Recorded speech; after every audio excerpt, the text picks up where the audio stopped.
ডামপুৰ M E স্কুলৰ ৩৩ সংখ্যক বাৰ্ষিক অধিৱেশন।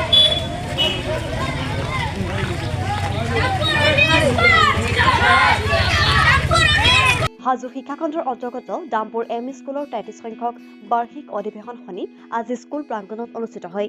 দিনজোৰা বৰ্ণাঢ্য কাৰ্যসূচীৰে অনুষ্ঠিত হোৱা অধিৱেশনখনি ৰাতিপুৱা পতাকা উত্তোলন, বৃক্ষৰোপণৰ লগতে স্কুলীয়া ল'ৰা-ছোৱালীসকলৰ মাজত খেল-ধেমালি প্ৰতিযোগিতা অনুষ্ঠিত হয়। ইয়াৰ পিছত দুপৰীয়া মুকলি অধিৱেশনত সভাপতিত্ব কৰে ডক্টৰ মহতাব হুছেইন, জিলা গ্ৰন্থাগাৰ বিষয়া, কামৰূপ মহানগৰ। সভাৰ উদ্দেশ্য ব্যাখ্যা কৰে বিদ্যালয়খনৰ প্ৰধান শিক্ষক জাকিৰ হুছেইনে। মুখ্য অতিথি হিচাপে উপস্থিত থাকে দীনমণি ভাণ্ডাৰ কায়স্থ, উপপ্ৰবন্ধক এমন্ত্ৰণ। অতিথি হিচাপে উপস্থিত থাকে গোলক চন্দ্ৰ দাস, শিক্ষক তথা সভাপতি, উত্তৰ কামৰূপ জিলা অনুসূচিত জাতি পৰিষদ, তীৰ্থনাথ শৰ্মা, অৱসৰপ্ৰাপ্ত বাণিজ্য বিষয়া, নাজিমুদ্দিন আলী শইকীয়া, অৱসৰপ্ৰাপ্ত অধ্যক্ষ, ক্ষেত্ৰী হাৰ্ডিয়া উচ্চতৰ মাধ্যমিক বিদ্যালয়, ইৰফানুল হক তালুকদাৰ, প্ৰধান শিক্ষক, বামুণডি উচ্চ মাধ্যমিক বিদ্যালয়, শামছুল হক শইকীয়া, অধ্যক্ষ, ৰঙিয়া আৰবী কলেজ, হাইদৰ আলী শইকীয়া, প্ৰাক্তন সভাপতি, ডামপুৰ গাঁও পঞ্চায়ত, আদিল আহমেদ, যুৱ সাংবাদিক, ডামপুৰ। অতিথিসকলে ছাত্ৰ-ছাত্ৰীৰ উদ্দেশ্যে শৈক্ষিক বক্তব্য দাঙি ধৰা দেখা যায়। ৩৩তম বাৰ্ষিক অধিৱেশনৰ ৰাতিপুৱা 8:30 বজাৰ পৰা আমি কাৰ্যসূচী চলাই আহিছোঁ। প্ৰথমতে আমি 8:30 বজাত আমাৰ ছাত্ৰ ছাত্ৰীবিলাকৰ জৰিয়তে আমাৰ বিদ্যালয়খনৰ চৌহদ চাফাই কাম কৰিছোঁ। দ্বিতীয়তে 9 বজালৈকে আমি আমাৰ প্ৰাক্তন সভাপতি মাননীয় হাছেন আলীৰ নেতৃত্বত তেখেতৰ জৰিয়তে আমি পতাকা উত্তোলন কৰিছোঁ। তাৰপিছতে আপোনাৰ 9:30 বজাত আমি বৃক্ষৰোপণ কৰিছোঁ। আমন্ত্ৰিত অতিথিসকলৰ জৰিয়তে আমি বৃক্ষৰোপণৰ কাৰ্যসূচীটো সুচাৰুৰূপে পালন কৰিছোঁ। আৰু তাৰপিছতে আমি 2টা বজাৰ পৰা মুকলি অধিৱেশন আমি আৰম্ভ কৰিছোঁ। গতিকে এই সভাখন সুচাৰুৰূপে ৰাতিপুৱাৰ পৰা চলি আছে। আৰু ৰাতিপুৱাৰ পৰা আপোনালোকে আমাক এই বিভিন্ন কাম কাজবিলাকৰ কাৰণে সহায় সহযোগিতা কৰাৰ কাৰণে বিশেষকৈ মই ধন্যবাদ জ্ঞাপন কৰিছোঁ। কাৰণ আপোনালোকে আমাক যিখিনি উৎসাহ উদ্দীপনা দিলে বা আমাৰ লগত থাকি আমাক সহায় সহযোগিতা আগবঢ়ায়, তাৰ কাৰণে মই আপোনালোকৰ ওচৰত চিৰকৃতজ্ঞ।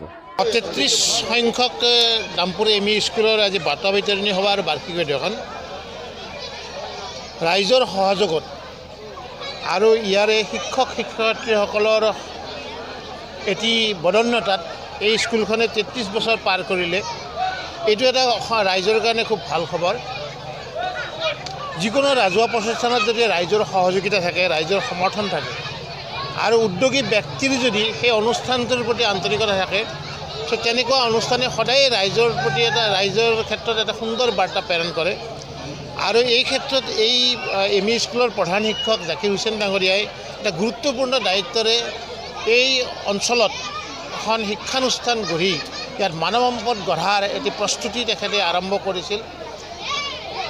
মোৰ ভাল লাগিছে এইকাৰণেই যে ইয়াত 6, 7 আৰু 8 এই 3টা শ্ৰেণীৰ এম ই স্কুল এখন। কিন্তু ইয়াত আজি যিটো বঁটা বিতৰণী সভাৰ এটা আড়ম্বৰপূৰ্ণ আৰু সৌন্দৰ্যতা থকা এটি অনুষ্ঠান তেখেতসকলে ইয়াত আৰম্ভ কৰিছে। আৰু আমাৰ অঞ্চলৰ লগতে বিভিন্ন বিশিষ্ট ব্যক্তিক ইয়ালৈকে আমন্ত্ৰণ কৰি এটা সুন্দৰ শৈক্ষিক পৰিৱেশ গঢ়াৰ কাৰণে প্ৰচেষ্টা হাতত লৈছে। এইটো কিন্তু এখন 3টা শ্ৰেণীৰ এম ই স্কুলৰ কাৰণে অত্যন্ত কঠিন কাম। কিন্তু তেখেতসকলৰ অনুষ্ঠানটোৰ প্ৰতি যিটো আন্তৰিকতা, ছাত্ৰ ছাত্ৰীসকলৰ ভৱিষ্যত ভাল হওক তেনেকুৱা দৃষ্টিৰে বিজ্ঞ ব্যক্তিসকলক মাতি আনি যিবিলাক পৰামৰ্শ বা উপদেশ তেখেতসকলে লৈছে, এইটো বৰ প্ৰশংসনীয় কাম তেখেতসকলে কৰিছে।